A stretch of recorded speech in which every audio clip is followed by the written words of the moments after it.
Père Céleste,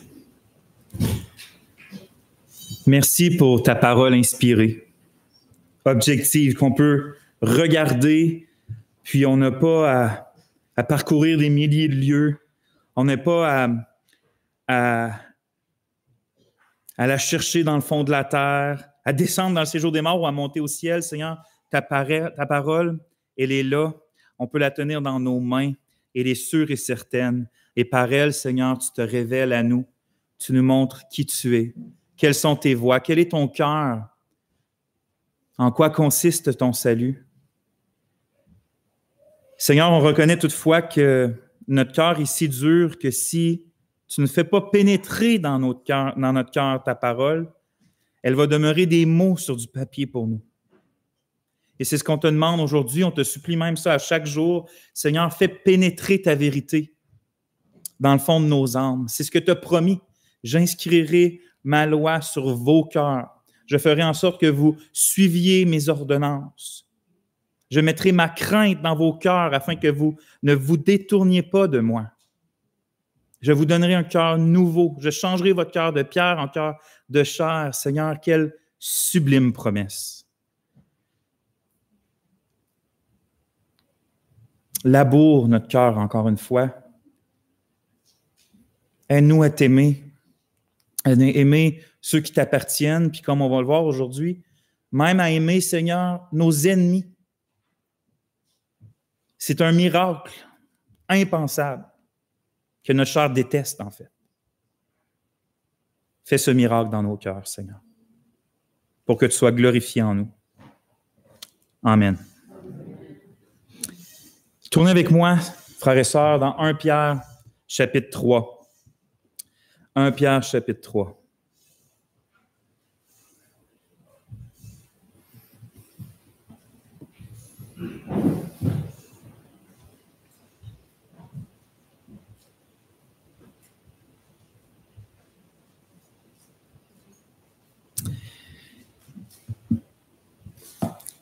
Et on va lire les versets. Je vais vous lire les versets 8 à 17 encore cette semaine. Et le verset sur lequel on va se concentrer va être derrière moi, mais on va y revenir un peu plus tard. Donc, 1 Pierre 3, à partir du verset 8. Enfin, soyez tous d'un même sentiment, pleins de sympathie, fraternels, compatissants, humbles. Ne rendez pas mal pour mal, ni outrage pour outrage, mais au contraire, bénissez. Parce que c'est à cela que vous avez été appelés, afin d'hériter de la bénédiction. Car celui qui veut aimer la vie et voir d'heureux jours, qu'il garde sa langue du mal et s'élève de proférer la tromperie, qu'il se détourne du mal et fasse le bien, qu'il recherche la paix et qu'il la poursuive. Car les yeux du Seigneur sont sur les justes et ses oreilles sont attentives à leurs supplications. Mais la face du Seigneur est contre ceux qui font le mal. Et qui est-ce qui vous fera du mal si vous êtes devenus imitateurs de celui qui est bon? Mais si même vous souffrez pour la justice, vous êtes bien heureux. Ne craignez pas leur crainte et ne soyez pas troublés, mais sanctifiez le Seigneur, le Christ, dans vos cœurs. Soyez toujours prêts à répondre à quiconque vous demande raison de l'espérance qui est en vous, mais avec douceur et crainte, gardant une bonne conscience, afin que sur les points où ils médisent de vous comme de gens qui font le mal, ceux qui calomnient votre bonne conduite en Christ soient confus. Car il vaut mieux, si telle est la volonté de Dieu, souffrir en faisant le bien qu'en faisant le mal. Amen. La semaine dernière, on a débuté l'exposition de cette assez grande section de la lettre de Pierre, mais on s'était concentré que sur le verset 8, dans lequel l'apôtre Pierre exhorte les chrétiens, indépendamment de leur rôle, indépendamment de leur place dans la société, de leur place dans la famille, qu'ils soient mari, femme, citoyen, chef, peu importe, indépendamment de leur appel particulier ou de leur rôle, l'apôtre au verset 8 leur dit que tous doivent tout le temps et toujours poursuivre 5 vertus chrétiennes qu'il nomme. Et les 5 vertus chrétiennes qu'il nomme et qu'on a vues, je vous les rappelle rapidement. La première, c'est ce qu'il appelle un même sentiment, mais plus littéralement, une même pensée. Et donc, il exhorte les chrétiens à poursuivre l'unité de pensée, qui est une même attitude, une même unité spirituelle qui nous est donnée par l'Esprit Saint et qu'on doit garder en ne laissant pas des opinions sur des choses secondaires ou des convictions sur des choses plus secondaires nous éloigner les uns des autres, nous diviser les uns des autres ou nous empêcher de persévérer ensemble jusqu'à la fin. Une unité de pensée. La deuxième vertu, c'est la sympathie. Littéralement, la sympathie, c'est de partager les mêmes émotions, les mêmes sentiments, la même souffrance. Par la sympathie, les chrétiens doivent tellement s'identifier à la vie puis au cœur des frères et sœurs, des autres chrétiens, qu'ils doivent souffrir avec ceux qui souffrent et se réjouir de la joie de ceux qui se réjouissent. La sympathie. Troisième vertu, l'amour fraternel. Évidemment, sans amour, toute poursuite des autres vertus, ça revient de l'hypocrisie, s'il n'y a pas d'amour. Sans amour, il n'y a pas... Si on n'aurait pas d'amour, pourquoi voudrions-nous souffrir avec ceux qui souffrent et se réjouir avec ceux qui se réjouissent? Si on n'a pas d'amour, pourquoi on persévérera ensemble jusqu'à la fin? Donc, sans amour, c'est impossible d'avoir des relations chrétiennes. Sans amour, c'est impossible d'avoir des relations tout court.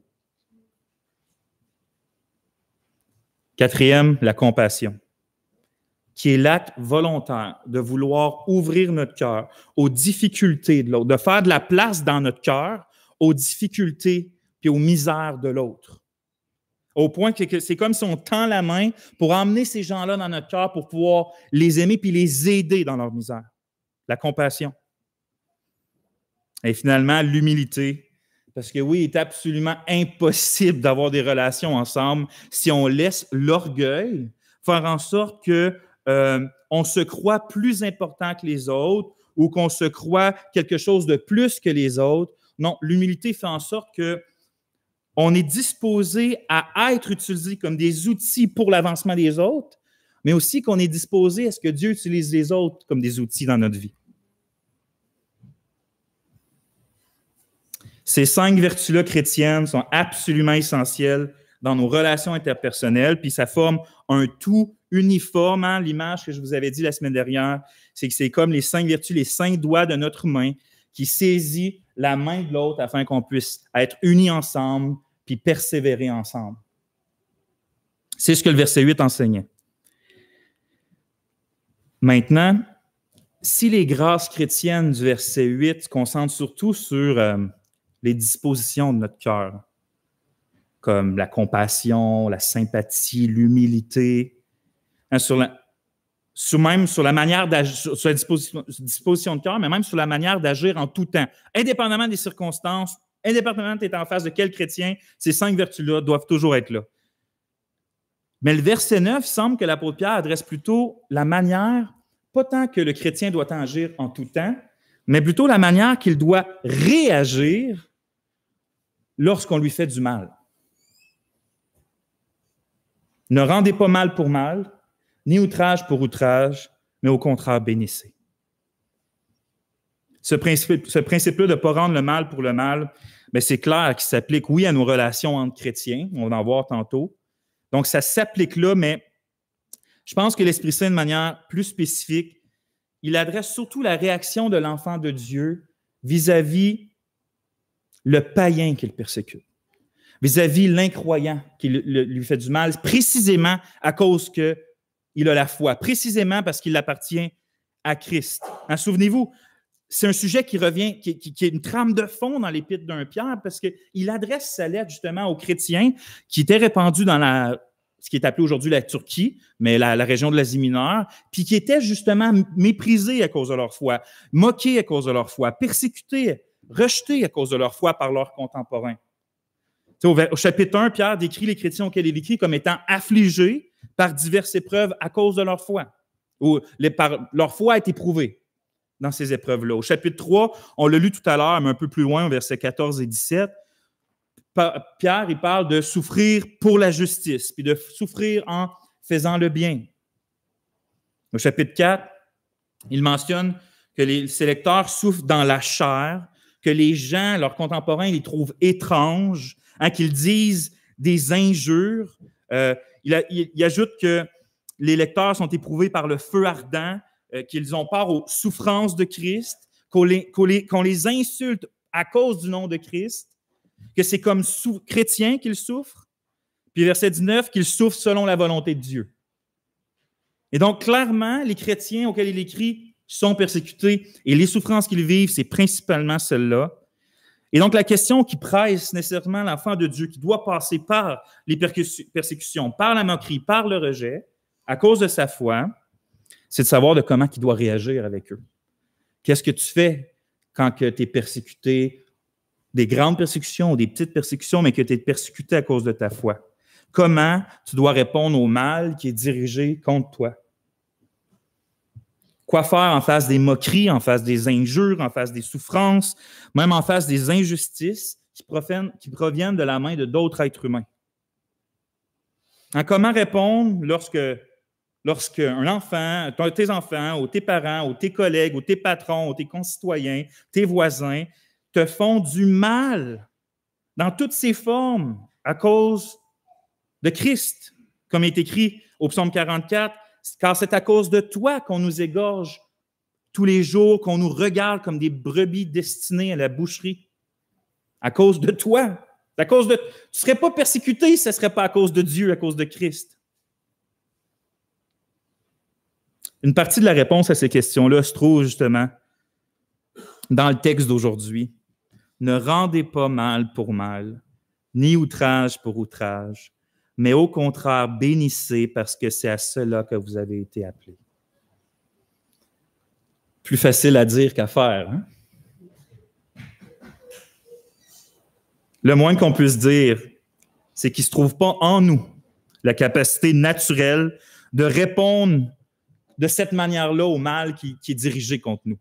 Ce n'est pas naturel pour nous de répondre de cette manière-là, hein, comme l'apôtre Paul témoigne ailleurs. Ce n'est pas à dire que nous soyons par nous-mêmes capables de concevoir quelque chose comme venant de nous-mêmes. Notre capacité, au contraire, vient de Dieu. Notre capacité vient de Dieu. Il y a uniquement l'Esprit de Dieu qui peut nous transformer tellement à l'image de notre Sauveur, au point de nous rendre capables de réagir à l'adversité de la même manière que Christ a réagi. Ça ne vient pas de toi, ça.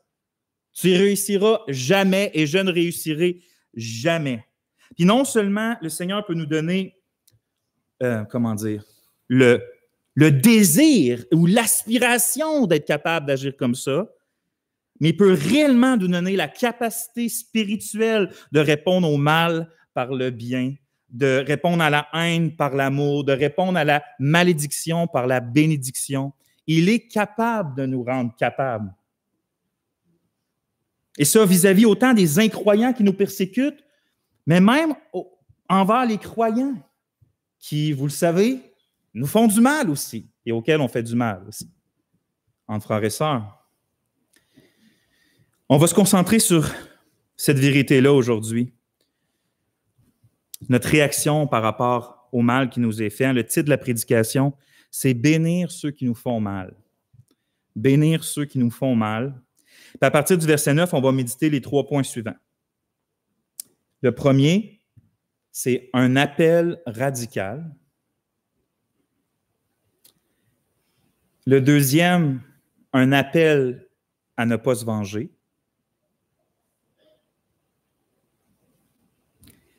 Et le troisième point, un appel à bénir.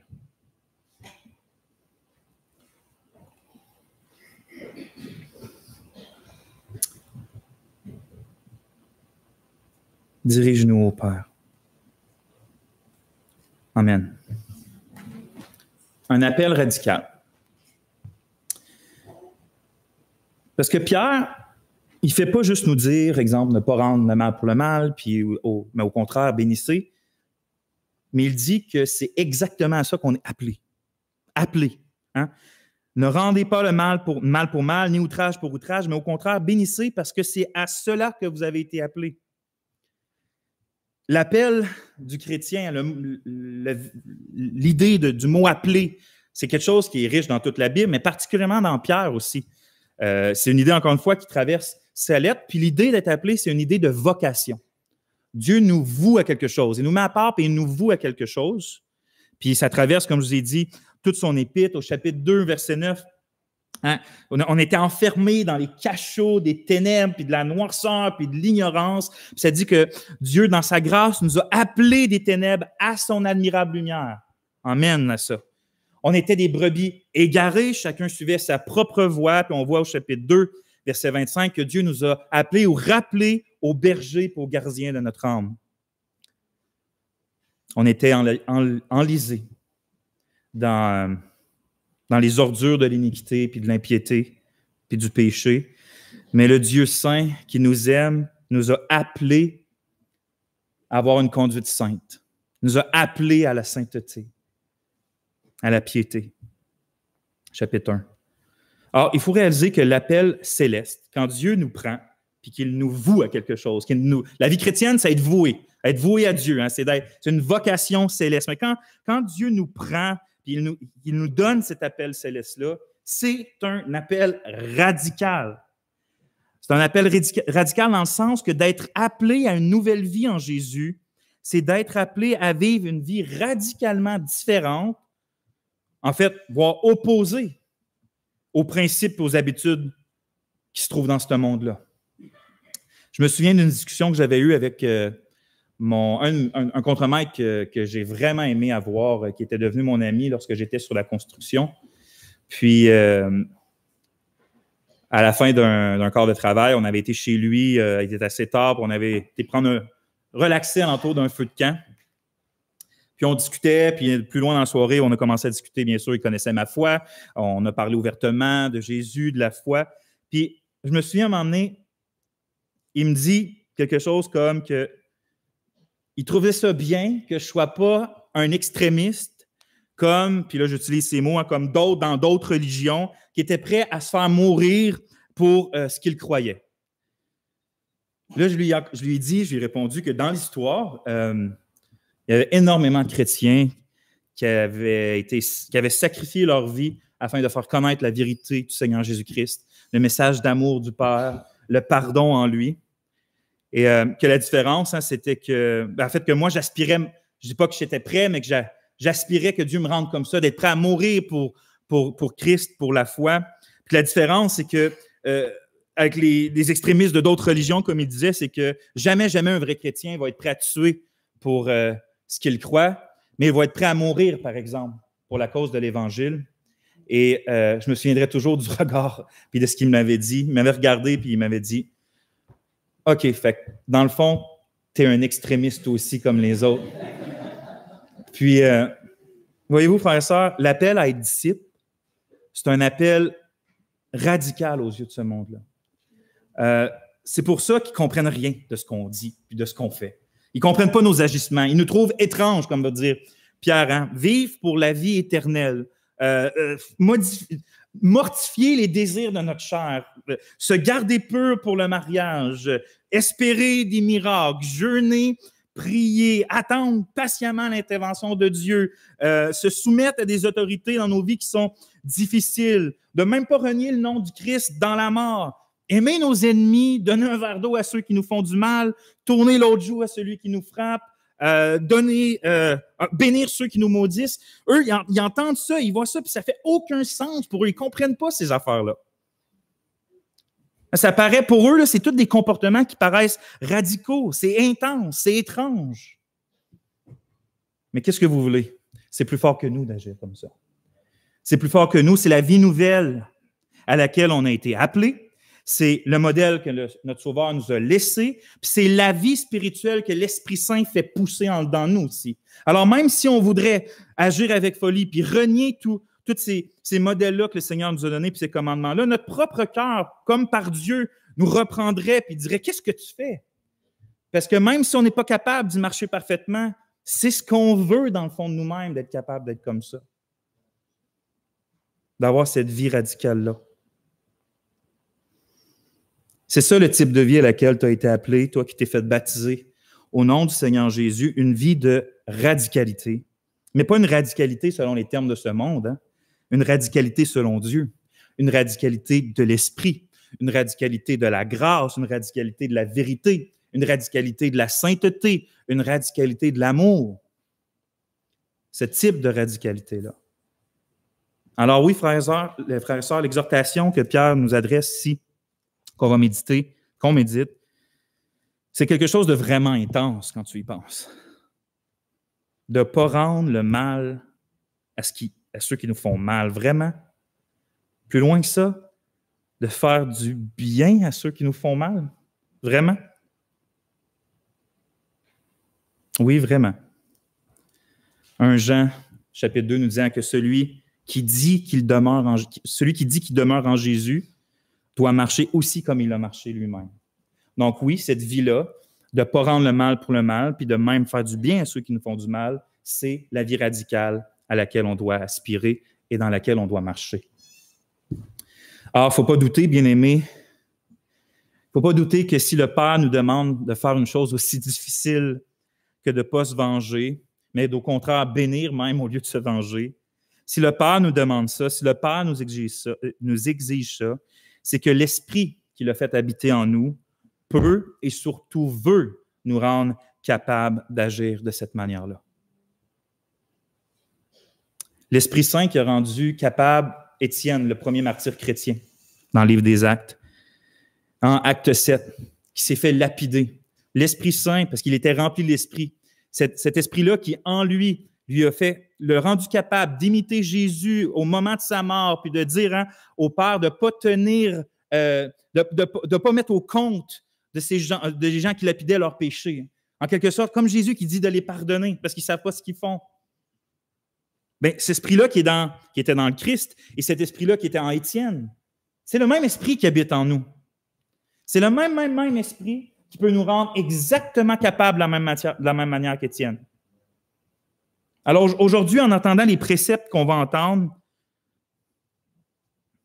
puis on le sait, ils sont en dehors de notre portée, mais il ne faut pas être découragé en disant « je ne suis pas capable, je ne serai jamais capable ». Il faut plutôt être encouragé en disant « je ne suis pas capable, puis je ne serai pas capable ».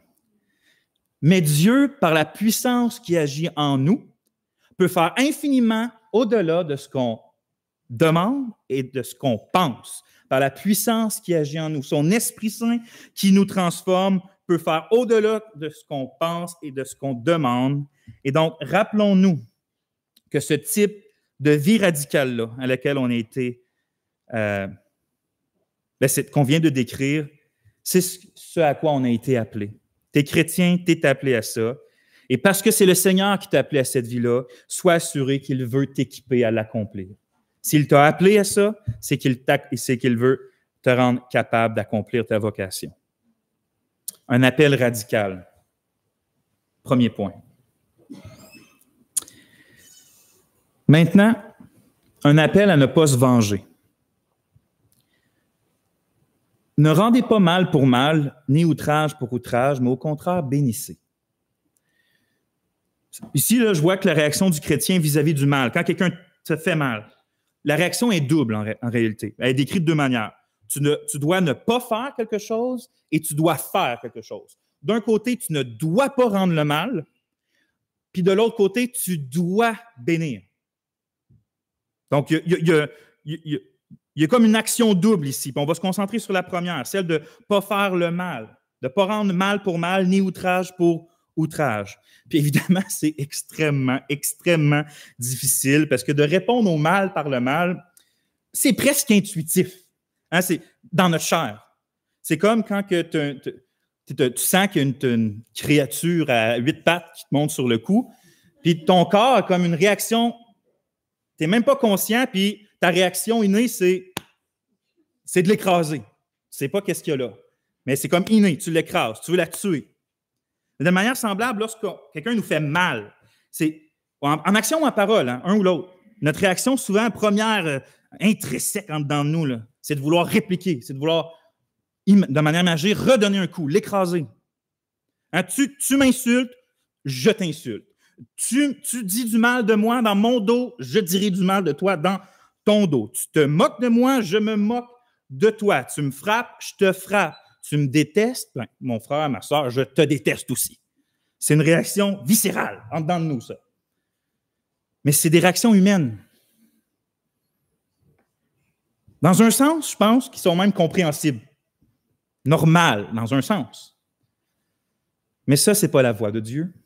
Et ce n'est pas les pensées de Dieu. Ce n'est pas les pensées de notre Seigneur Jésus qui nous apprend à maîtriser en nous ce qui est naturel et charnel, hein, ce qui est encore charnel dans nos cœurs, afin de poursuivre et de mettre en pratique ce qui est spirituel. Et dans ce cas-ci, c'est-à-dire de jamais nous venger nous-mêmes. De jamais répondre au mal par le mal et à l'injure avec une autre injure. Parce que sans cette grâce chrétienne-là, sans ce fruit-là dans nos vies, il faut réaliser que le mal ne va que se multiplier. Si nous, le peuple de Dieu, là, on ne met pas cette injonction-là en pratique, ce commandement-là en pratique, bien, c'est un désastre assuré si on ne met pas en pratique le fait de ne pas se venger nous-mêmes. Ça me fait penser, hein, c'est mon frère Cyril qui me partageait ça l'autre fois, Tertullien, un écrivain du 2e siècle, un père de l'Église, il écrivait à des autorités païennes. Il défendait la foi, puis à un moment donné, dans sa discussion, il dit ceci, je vous cite. « Cependant, avez-vous remarqué que nous n'avons jamais cherché à nous venger de cet acharnement qui nous poursuit au-delà du tombeau? Une seule nuit avec quelques flambeaux, ça en serait assez s'il nous était permis de rendre le mal pour le mal. Mais à Dieu ne plaise qu'une religion divine ait recours à des moyens humains pour se venger ou qu'elle se laisse abattre par les épreuves. Si au lieu de nous venger sourdement, c'est-à-dire dans le fond, de rien répondre, dans le fond, il dit, si au lieu de ça, nous voulions agir en ennemis déclarés, nous ne manquerions ni de force, ni de troupes. Ah, si les chrétiens ne se vengent pas, dans le fond, c'est pas parce qu'on est impuissant et faible, là. Regardez Olivier et François en arrière. On a de la capacité de se venger.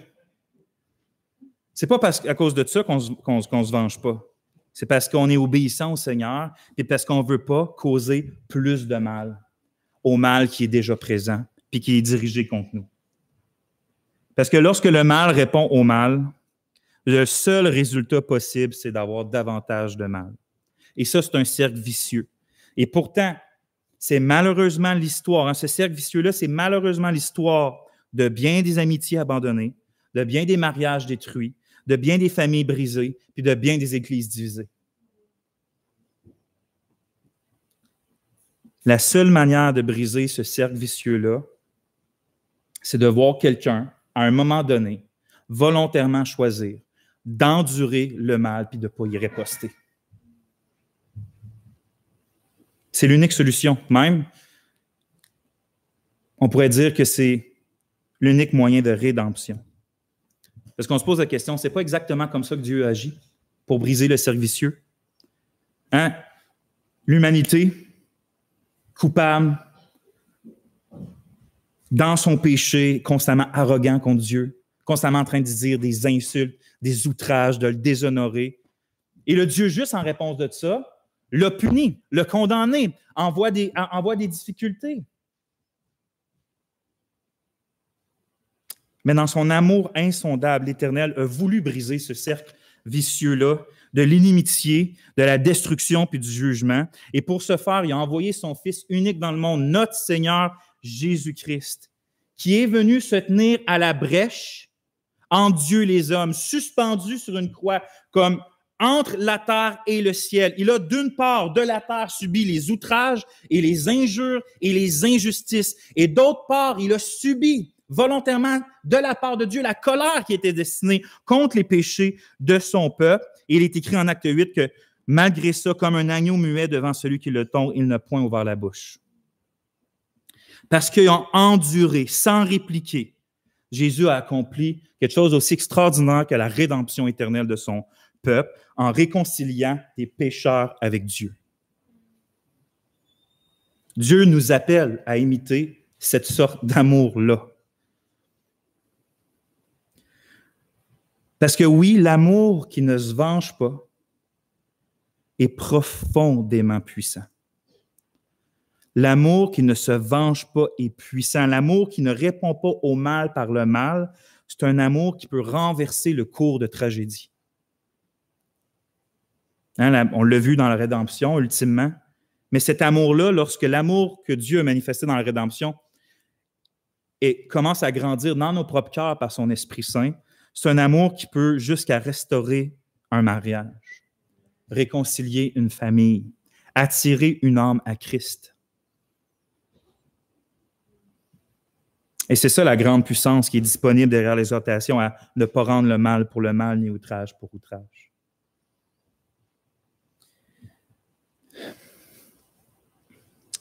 Avant de passer au prochain point, je suis conscient qu'en entendant ces commandements-là, ou lorsqu'on lit Jésus dire de tendre l'autre joue lorsqu'on est frappé, ça se peut que tu te demandes si ça veut dire que le chrétien ne doit jamais se défendre et qu'il ne doit pas faire appel à la justice sur la terre.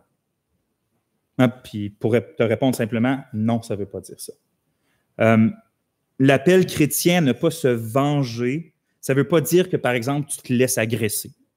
Ça ne veut pas dire ça. Ça ne veut pas dire que tu ne peux pas faire de démarche auprès des juges, auprès du gouvernement, dans une situation injuste que quelqu'un t'a fait subir. Ça ne veut pas dire ça, les enseignements, à ne pas se venger. Dans la Bible, là, très clairement, l'État, le gouvernement, a reçu l'épée de Dieu, c'est-à-dire le rôle de récompenser le juste, de punir les malfaiteurs. On l'avait lu là, dans 1 Pierre 2, puis c'est la même chose en Romains 12, 14, 15. Donc, même l'apôtre Paul a fait appel à la justice romaine pour se sortir d'une situation dans laquelle il allait être mis injustement à mort. Et donc, les chrétiens peuvent faire appel à la justice, ne se laissent pas mourir ou agresser dans une ruelle sans se défendre. Je pense que Matthew Henry résume c'est quoi l'idée de ne pas se venger soi-même. Il écrit, et je le cite, « Le magistrat peut punir les malfaiteurs et les particuliers peuvent demander réparation lorsqu'ils sont lésés.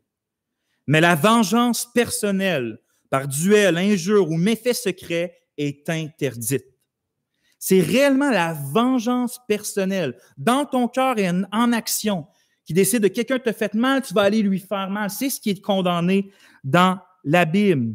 Parce que c'est vrai que devenir disciple de Jésus, c'est de l'imiter en ne rendant pas mal pour mal. Et ça, c'est pas l'idée de nier qu'il existe de l'injustice ou quelque chose de mal m'est fait, puis que quand quelqu'un me fait quelque chose de mal, c'est pas grave. C'est pas ça l'idée de ne pas répondre au mal. Pierre écrivait au chapitre 2 en parlant du Seigneur Jésus, « Lui qui injuriait, ne rendait pas injure, ne rendait point d'injure, maltraité, ne faisait point de menaces, écoutez bien, mais s'en remettait à celui qui juge justement. » Voyez-vous, le secret afin d'endurer de l'injure puis de l'injustice de manière personnelle, c'est la foi, c'est la confiance en Dieu. C'est le seul secret. Il n'y en a pas d'autre. C'est de faire confiance au seul juste juge. C'est au point, on lui fait confiance au point de lui remettre dans ses mains l'entièreté de notre cause. L'entièreté. Hein? On lui fait confiance pour que lui s'occupe de nous, puis on lui fait confiance pour que lui s'occupe de ceux qui nous font mal. On lui remet entièrement ça. C'est pas nous, je ne vais pas essayer de régler ça personnellement, je ne vais pas essayer de prendre ma cause en main. Non, Dieu, c'est toi qui vas la prendre. Comme Paul l'écrit en Romains 12, ne rendez à personne le mal pour mal. Ne vous vengez point vous-même, bien-aimés, mais laissez agir la colère. Ici, c'est la colère de Dieu, car il est écrit « À moi la vengeance, à moi la rétribution, dit le Seigneur. » Et c'est pour ça que c'est tellement dur de ne pas rendre le mal pour mal, puis injure pour injure, parce que c'est de prendre notre douleur, notre sentiment d'injustice, notre désir de vengeance, puis de complètement donner ça au Seigneur, puis le laisser gérer nos circonstances selon sa divine volonté, selon sa propre sagesse, puis aussi en son temps. J'affirme, oui, que c'est difficile parce que c'est un acte de foi, mais ceux et celles qui ont passé par là, puis qui ont abandonné leur cause dans les mains du Seigneur peuvent tous témoigner quelle grandiose libération c'est qu'on goûte après lui avoir tout abandonné. Lui avoir abandonné notre cause puis notre sentiment d'injustice. Parce que porter la vengeance dans notre cœur, là, c'est lourd puis c'est accablant. La vengeance, là, c'est un plat plein d'amertume, plein de colère, plein d'anxiété, plein de haine. C'est un sentiment insupportable, plus insupportable même que l'injustice puis le mal qui nous est fait. Lorsqu'on le laisse entrer dans notre cœur au point de nous affecter puis nous attirer, nous animer à la vengeance, c'est insupportable. Quelle libération donc de laisser la colère de Dieu, la colère du Dieu saint, la rétribution du juste juge s'occuper de ces affaires-là et de laisser le Père nous consoler de toutes ces consolations. La manière de régler notre sentiment de vengeance, c'est de faire confiance à Dieu. Proverbe 20, 22, ne dis pas « je rendrai le mal », espère en l'Éternel et il te délivrera. Un appel à ne pas se venger.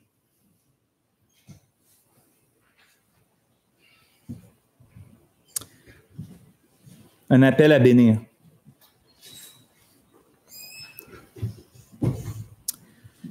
Ne rendez pas mal pour mal, ni outrage pour outrage, mais au contraire, bénissez. Peut-être qu'on espérait que si on est rendu au point d'être capable d'endurer le mal sans répliquer, c'est suffisant pour Dieu. On a accompli ce que Dieu nous demandait. Je le répète dans l'appel, notre appel à suivre Christ, c'est un appel beaucoup plus radical que ça encore. Et donc non, ce n'est pas suffisant parce que même si c'est déjà assez difficile comme ça de ne pas rendre le mal pour le mal, l'Esprit nous dit ici, il nous commande même d'aller plus loin que ça. Le chrétien doit pas juste s'abstenir de répondre au mal par le mal, mais il doit activement répondre au mal par le bien. Mais au contraire, bénissez. Bénissez. Bénir ceux qui nous font mal. Qu'est-ce que ça veut dire? Dans le monde grec, le mot « bénir », ça signifiait de dire du bien de quelqu'un, souvent publiquement. Mais dans l'usage juif et chrétien, le terme est devenu beaucoup plus profond, puis ça signifie d'invoquer, dans le fond, la faveur, qu'il soit béni de Dieu. C'est d'invoquer la faveur puis la grâce de Dieu sur quelqu'un. Donc, l'ultime bénédiction, de l'ultime béni. L'idée, c'est donc de désirer que la personne qui nous fait mal soit bénie de Dieu. Je vais le répéter, OK? De bénir au lieu de maudire en réponse au mal, c'est de désirer que la personne qui nous fait mal soit bénie de Dieu. Évidemment, ça ne veut pas dire que on demande au Seigneur d'agir comme si ce ne serait pas grave, le mal. Puis, tu sais, lui, il tue des chrétiens. Puis, mais non, Seigneur, rends-le prospère sur la terre. Puis, donne-lui une grande famille. Ce n'est pas réellement ça, l'idée de bénir ceux qui nous font mal. Mais dans le fond, c'est dans le sens ultime, où qu'on veut que Dieu fasse du bien, le bien ultime à celui qui nous fait mal, entre autres par la conversion, entre autres par l'illumination, par la transformation. Donc, on ne demande pas nécessairement Dieu, fais-lui tellement de bien malgré le mal qu'il oublie qu'il fait le mal. Non, on demande à Dieu d'agir, de faire le meilleur bien possible, puis de l'emmener à lui, ou de le transformer, de le changer. Mais là, l'idée, quand j'écrivais ça, quand je méditais, je me suis vu malheureusement, l'idée, là, c'est pas de faire comme, bénir ceux qui nous font mal, c'est quand ton prochain, il te fait mal, tu fais comme d'un arrogant, sois béni. T'sais, pourquoi je pense à ça, c'est que j'ai déjà fait ça à mon épouse, malheureusement, ou de répondre en disant... ça ne l'aidait pas à se calmer. Je vais dire ça comme ça. Une espèce de comme... je ne le pense pas vraiment, mais je veux te montrer, je veux te refléter ton agissement. Fait que, sois béni, mon épouse, mais c'est pas vraiment ça dans mon cœur. C'est pas cette manière-là que l'Esprit... Non, il veut que, dans le fond, on aspire puis on prie pour un sincère désir dans notre cœur du bien ultime de l'autre. Dans l'esprit de Nombre 6,24, que l'Éternel te bénisse et qu'il te garde, que l'Éternel fasse luire sa face sur toi et qu'il t'accorde sa grâce. C'est désirer que l'Éternel accorde sa grâce. L'apôtre Paul, en parlant des difficultés que les apôtres subissaient, en 1 Corinthiens 4, il écrit qu'ils étaient injuriés. Injuriés, nous bénissons. Persécutés, nous supportons. Calomniés, nous parlons avec bonté. Comme le Seigneur, Paul, il ne se limitait pas à ne pas se venger, mais il utilisait et sa bouche, mais aussi son corps afin de faire du bien à ceux qui lui faisaient du mal. C'est vraiment extraordinaire, ça, quand tu y penses, puis tu t'arrêtes pour y méditer. C'est exactement ce que notre Seigneur Jésus enseignait dans le Sermon sur la montagne, dans Luc 26. Aimez vos ennemis, faites du bien à ceux qui vous haïssent, bénissez ceux qui vous maudissent, priez pour ceux qui vous maltraitent. Si vous aimez ceux qui vous aiment, quel gré vous en sera-t-on? Les pécheurs aussi aiment ceux qui les aiment. Si vous faites du bien à ceux qui vous font du bien, quel gré vous en sera-t-on? Les pécheurs aussi agissent de même. Et si vous prêtez à ceux qui vous prêtent, que vous espérez recevoir, quel gré vous en sera-t-on? Les pécheurs aussi prêtent aux pécheurs afin de recevoir l'appareil. Mais aimez vos ennemis, faites du bien et prêtez sans rien espérer, et votre récompense sera grande et vous serez fils du Très-Haut, car il est bon pour les ingrats et pour les méchants. Beaucoup pensent là, que le commandement d'aimer nos ennemis, puis de ne pas se venger de manière personnelle de nos ennemis, que c'est un nouveau précepte, un nouveau commandement qui est dans le Nouveau Testament, qui ne serait pas dans l'Ancien Testament. Mais c'est faux, ça. Hein? Les croyants de l'Ancienne Alliance avaient la même responsabilité d'aimer leurs ennemis puis de ne pas se venger. En Exode 23, par exemple, on lit que l'Esprit de Dieu dit « Si tu rencontres le bœuf de ton ennemi ou son âne égaré, tu le lui ramèneras. Si tu vois l'âne de ton ennemi succombant sous sa charge et que tu hésites à le décharger, tu l'aideras à le décharger. » Voyez-vous, c'est qu'il faut comprendre que lorsque la Bible nous dit d'aimer nos ennemis, ce n'est pas dans le sens contemporain d'avoir des papillons dans le ventre quand on voit notre ennemi, là. Ce n'est pas comme d'avoir toutes sortes d'émotions positives à la vue de ton ennemi. Non, l'amour ici, c'est un amour d'action surtout qui est décrit. C'est un amour qui fait concrètement du bien lorsqu'il reçoit du mal. Hein? Paul écrit « Mais si ton ennemi a faim, donne-lui à manger. S'il a soif, donne-lui à boire. » Tu vois, l'action, certes, il faut aussi vraiment désirer dans notre cœur, comme on l'a dit tantôt, le bien suprême de l'autre. On doit en arriver là, sinon ce serait de l'hypocrisie. Mais ça ne veut pas dire que, par exemple, il faut être heureux d'aller jouer au quai avec notre bourreau. Ce n'est pas ça que ça veut dire d'aimer nos ennemis. Tu ne les aimes pas de la même façon que tu aimes tes frères et sœurs. C'est un amour d'action qui pile sur soi-même pour faire du bien à celui qui fait du mal. Frères et sœurs, soyons les imitateurs de Dieu et bénissons ceux qui nous font du mal, autant les incroyants que les croyants qui sont le plus près de nous. Hein, au lieu de maintenir de la colère dans le cœur, il faut supplier l'Esprit de nous aider à cultiver un désir véritable que Dieu fasse une faveur à l'autre. Au lieu de laisser notre langue insulter ceux qui nous insultent, par l'Esprit Saint, disons des paroles de grâce. Au lieu de punir ceux qui nous blessent, avec le traitement du silence ou la vengeance, peu importe laquelle, mais pardonnons. C'est ça, faire du bien à ceux qui nous font du mal. Et alors, il va être plus qu'évident si on fait ça, pour tous ceux qui nous entourent, puis même pour ceux qui nous font du mal, qu'il se trouve en nous réellement une lumière puis un amour qui ne se trouve pas ailleurs dans le monde. Si on agit comme ça, puis qu'au mal, on répond par le bien. La fin de semaine dernière, justement, le monde entier a pu assister à une manifestation de cet amour-là divin qui ne se venge pas, puis qui est prêt à bénir ceux qui font du mal, même selon la douleur que ça peut faire dans le cœur. Lors des funérailles de Charlie Kirk, un jeune chrétien de 32 ans aux États-Unis, qui a été publiquement assassiné devant sa famille, puis devant des milliers de personnes, puis maintenant des millions. C'était ses funérailles la semaine passée, des funérailles nationales. Puis son épouse, Erika Kirk, un petit peu plus vieille qu'elle, mère de veuve avec 2 enfants maintenant, a fait un long discours, très long discours dans lequel elle a dit les paroles suivantes. Puis je vous en cite un extrait. « Mon mari, Charlie, voulait sauver les jeunes hommes comme celui qui lui a ôté la vie. Ce jeune homme. Sur la croix, notre Sauveur a dit « Père, pardonne-leur car ils ne savent pas ce qu'ils font. » Cet homme, ce jeune homme, je lui pardonne. Je lui pardonne parce que c'est ce qu'a fait le Christ et c'est ce que Charlie aurait fait. La réponse à la haine n'est pas la haine. La réponse que nous connaissons grâce à l'Évangile, c'est l'amour et toujours l'amour. L'amour pour nos ennemis et l'amour pour ceux qui nous persécutent. C'est ça que l'Esprit Saint veut qu'on fasse. Certes, c'est sûr que cet exemple-là est probablement l'exemple humain ultime de bénir ceux qui nous font du mal. Mais le même principe, même s'il n'est pas dans quelque chose d'aussi grand, doit s'appliquer dans toutes les petites facettes de notre vie. Tu sais, lorsque notre épouse, notre époux, nos parents, nos enfants, nos collègues, nos pasteurs, nos patrons, lorsque ces personnes-là, ça arrive qu'ils nous font du mal, même s'ils sont chrétiennes, en action ou en parole, encore une fois, par commission ou par omission, hein, parce qu'ils font ou parce qu'ils ne font pas. Mais comment qu'on va réagir? Bien, le Seigneur veut qu'on fasse l'impensable. Il veut qu'on poursuive ce qui est spirituel, pas naturel.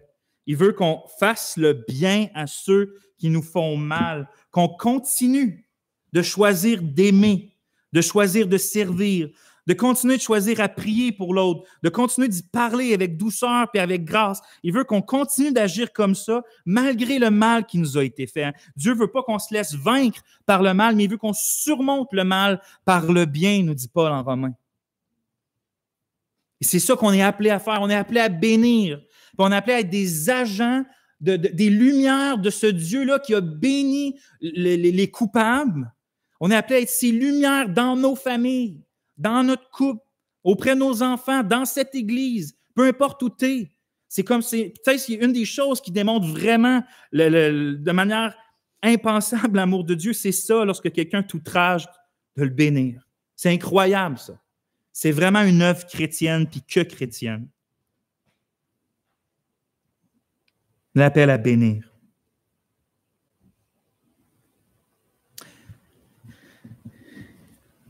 Alors oui, en guise de conclusion, on sait que l'appel à suivre Jésus sur le chemin qu'il a marché, c'est pas facile. Au contraire. C'est même humainement impossible. C'est pour ça que Jésus nous a si gracieusement envoyé son Esprit, pour que l'Esprit de Jésus nous rende capables de marcher dans le chemin de Jésus. Ainsi, frères et sœurs, comme Jésus, il nous faut faire confiance à Dieu si on veut réussir à accomplir ça. Il faut faire confiance à sa souveraineté qui permet les situations. Il faut faire confiance à sa sagesse qui sait diriger les situations pour notre bien puis pour sa gloire. Puis il faut faire confiance à sa justice. En lui faisant confiance, il faut lui remettre toutes choses entre ses mains. Il faut le laisser s'occuper des injustices, de nos douleurs, des injures, des maux qui nous sont faits. Et Dieu va s'en charger. Et entre-temps, il va s'occuper de nous. Entre-temps, il va nous consoler. Il va nous rendre capables d'accomplir l'impensable. Et vous allez être surpris de vous-même, de voir de l'amour pour ceux qui vous font mal germer dans votre cœur. Puis vous allez être surpris de vous-même lorsque vous allez étendre une main bénissante à celui qui vous tend un couteau. Mais en fait, on pourrait terminer en disant, comme dans Genèse 18, y a-t-il quelque chose de vraiment étonnant de la part de l'Éternel? Il peut vous rendre semblable à l'image de son Fils dans ce domaine-là, de ne pas se venger, mais de bénir. Prions.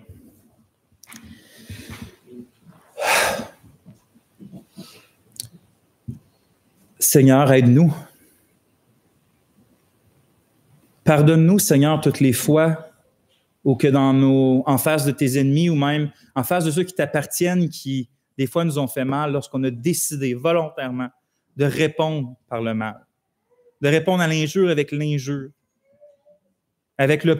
au point avec le point, avec la médisance avec la médisance.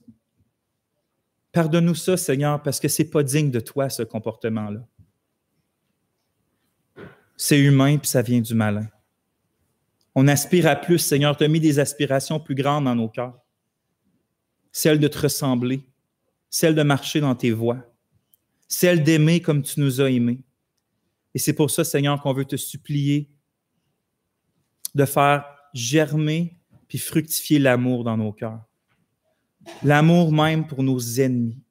Cet amour-là que tu nous as manifesté alors qu'on était encore pécheurs. Manifeste-toi en nous puis fais-toi connaître au travers nous. Seigneur, guéris nos relations, puis même si on a mal agi dans le passé, aide-nous dès maintenant à faire la bonne chose, puis à commencer à bénir,